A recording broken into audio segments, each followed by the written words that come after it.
Good morning students. इससे पूर्व के वीडियो में हम ग्रुप बी जो पेपर सेकंड है industrial relation and social security in India के तहत ट्रेड यूनियंस उनके क्या आशय हैं और किन ऑब्जेक्टिव्स को लेकर ट्रेड यूनियंस को फॉर्म किया जाता है। तो इससे पहले की वीडियो में हम पढ़ चुके हैं कि श्रम संघ एक निरंतर एवं तथा दीर्घकालीन कर्मचारियों के संगठन है, एम्प्लॉइज ऑर्गेनाइजेशन है, जो विशिष्ट उद्देश्य की प्राप्ति हेतु अपने सदस्यों के हितों की रक्षा करते हैं, protect the interest of its members, तथा रिफॉर्म्स इन लेबर रिलेशंस पर ध्यान देने के लिए बनाए जाते हैं। तो आज के वीडियो में हम कितने प्रकार के जो ट्रेड यूनियंस हैं उनके कितने प्रकार होते हैं वो डिस्कस करने हैं।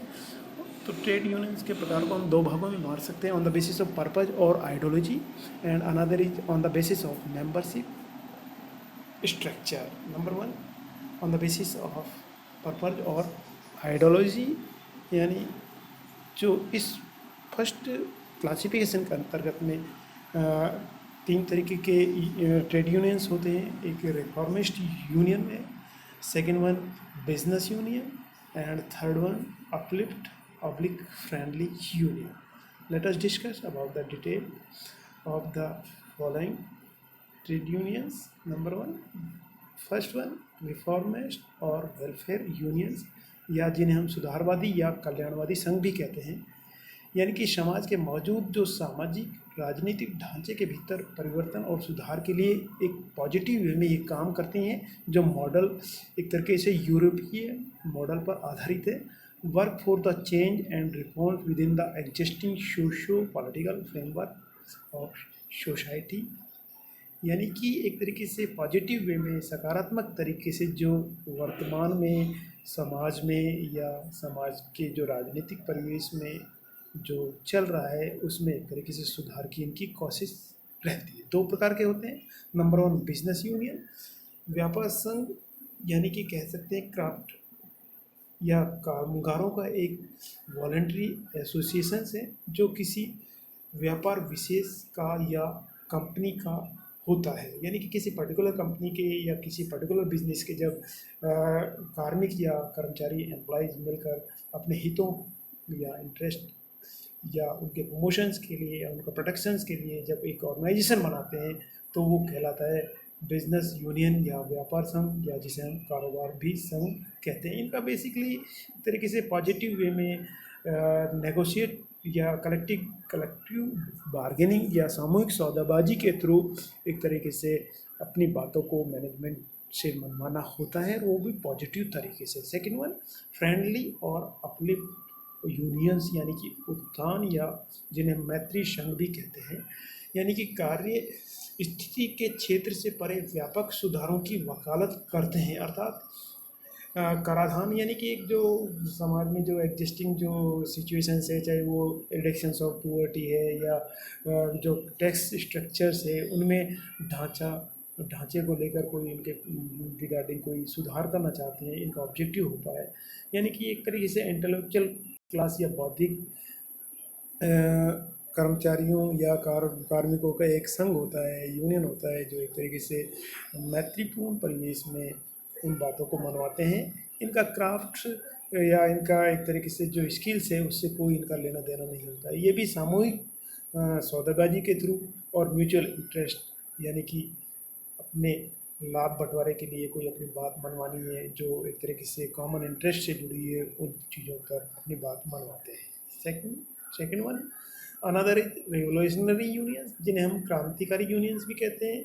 ये यूनियंस एक तरीके से जो मौजूदा एग्जिस्टिंग जो सोशल या इकोनॉमिक जो एक सिस्टम चल रहा है उसको नष्ट करना के फेवर में होते हैं और नव निर्माण में विश्वास रहता है, यानी कि एक तरीके से मिलिटेंट की भूमिका होती है। एक तरीके से ये लड़ाकू संगठन की तरह से काम करते हैं और अपनी बातों को प्रभावी तरीके से या वायलेंट तरीके से भी मनवाने में अपना विश्वास रखते हैं, यानी कि revolutionary unions are oppose to the capitalistic industry, पूंजीवाद उद्योग है उनका विरोध करते हैं, and replace it by the socialistic system, समाजवादी व्यवस्थाओं में रिप्लेस्ड करने में इनका विश्वास होता है। और ये जो टेक्निक्स यूज़ करते हैं वो जो अपनी बात मैनेजमेंट से मनवाने के लिए जो टेक्निक्स यूज करते हैं, उसमें स्ट्राइक्स, हड़ताल है, बायकॉट है, बहिष्कार एंड घेराव आदि की सहायता से अपनी बातों को मनवाने में सफल होते हैं। अनदर टाइप्स अनार्चिस्ट यूनियंस या अराजकता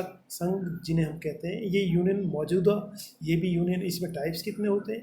अनार्चिस्ट जो यूनियंस है, ये यूनियंस मौजूदा जो एक तरीके से रेवोल्यूशनरी यूनियंस का पार्ट होती है और मौजूदा आर्थिक व्यवस्था को नष्ट करने का प्रयास करती है और आमतौर पर वायलेंट मीन्स का ये इस्तेमाल करते हैं। इसके अलावा राजनीतिक संघ, पॉलिटिकल यूनियंस होती है, इसमें रेवोल्यूशनरी का सेकंड पार्ट। ऐसी यूनियन जो किसी उद्देश्य से राजनीतिक कार्रवाई, पॉलिटिकल एक्शन द्वारा पूंजीपतियों की शक्ति को छीनना यानी कैपिटलिस्ट को ख़त्म करने के लिए ये किसी भी पॉलिटिकल पार्टी का सपोर्ट में लेते हैं और उस बेसिस पर काम करते हैं।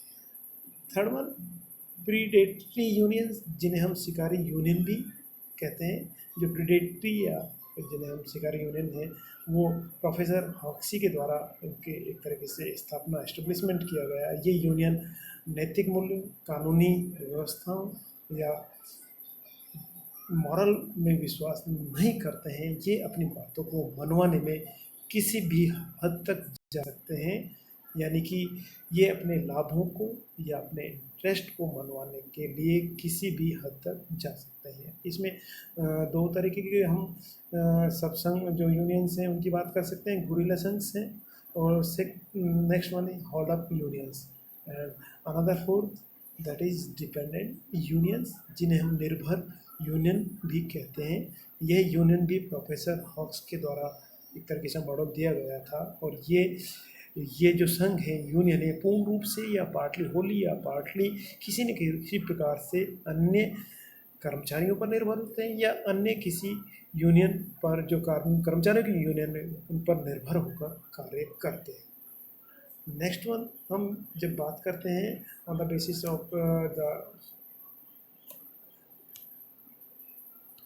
नेक्स्ट वन जब हम बात करते हैं the types of the union on the basis of the membership और structure, that is number one craft union जिसे कामगार या कार्मिक यूनियन भी कहा जाता है। यह यूनियन का सबसे एक सिंपल रूप है, यानी यह उन श्रमिकों द्वारा गठित किया जाता है जो किसी भी उद्योग या व्यापार में कार्यरत एक ही शिल्प यानी एक ही क्राफ्ट या एक ही व्यवसाय में विशेषज्ञता जिनको प्राप्त होती है, who belongs to the same craft and do same or similar types of problems। यानी जो यूनियंस है, जो इनको एक तरीके से हॉरिजेंटल यूनियंस भी कहा गए हैं, ऐसी यूनियंस के गठन के पीछे मूल तर्क यह होता है कि जो श्रमिक एक ही शिल्प या क्राफ्ट के हैं उन्हें इस प्रकार की समस्याओं का सामना करना पड़ता है। ज़्यादातर गैर प्रबंधकीय कर्मी ऐसी यूनियन का गठन करते हैं। शिल्प संगठन के जो या शिल्प यूनियन के जो उदाहरण हैं, भारतीय रेल में ड्राइवर संघ या सिग्नलिंग जो स्टाफ है वो इस तरीके की यूनियन बनाए रखते हैं। सेकेंड वन है जो नेक्स्ट है इंडस्ट्रियल यूनियंस जिन्हें हम औद्योगिक संघ भी कहते हैं। ट्रेड यूनियंस के जो सभी यानी कि जो हर सेक्शंस के जो श्रमिकों को जोड़ती हैं, चाहे इसमें स्किल्स हो या कुछ अनस्किल्ड जो श्रमिक हैं और जो किसी विशेष उद्योग में who are employed in a particular industry, वो एक तरीके से औद्योगिक संघ के अंतर्गत आते हैं। यानी कि हम कह सकते हैं इनका जो एक नारा होता है, एक दुकान एक संघ। तो इस तरीके की जो एग्जांपल हैं, the textile labour associations of Ahmedabad, the Rashtriya Mill Mazdoor Sangh Bombay, the Engineering Mazdoor Sabha Bombay etcetera. These are the examples of the industrial unions। Third one that is staff union और जिन्हें हम कर्मचारी संघ भी कह सकते हैं। स्टाफ यूनियंस में एक पर्टिकुलर इंडस्ट्रीज के जो सभी सेक्शंस के जो कर्मचारी हैं, चाहे उसमें क्लर्क है, सुपरवाइजर है, ड्राफ्टमैन है, कंप्यूटर ऑपरेटर है, मैनेजर्स हैं, टेक्नीशियंस हैं, आदि सदस्य मिलकर एक तरीके से इस निम्न यूनियनों को निर्माण करते हैं। इनमें महिलाएं भी शामिल हो सकते हैं और सक्रिय रूप से भाग लेते हैं। यानी कर्मचारी संघर्षों में शिल्प और औद्योगिक जब संघ दोनों को शामिल कर लिया जाता है, यानी क्राफ्ट यूनियन या इंडस्ट्रियल यूनियन को भी शामिल कर लिया जाता है, तो कर्मचारी संघ बन जाता है। Number fourth one that is general union, जिन्हें हम सामान्य संघ भी कहते हैं। यह वह संगठन है जो विभिन्न प्रकार के कौशलों स्किल्स रखने वाले विभिन्न उद्योगों वेरियस इंडस्ट्रीज, यानी कि वेरियस स्किल्स के लोग होते हैं, और इसमें जो वेरियस इंडस्ट्रीज में जो अपॉइंट हैं या जो कार्य कर रहे हैं उन मजदूरों को शामिल किया जाता है।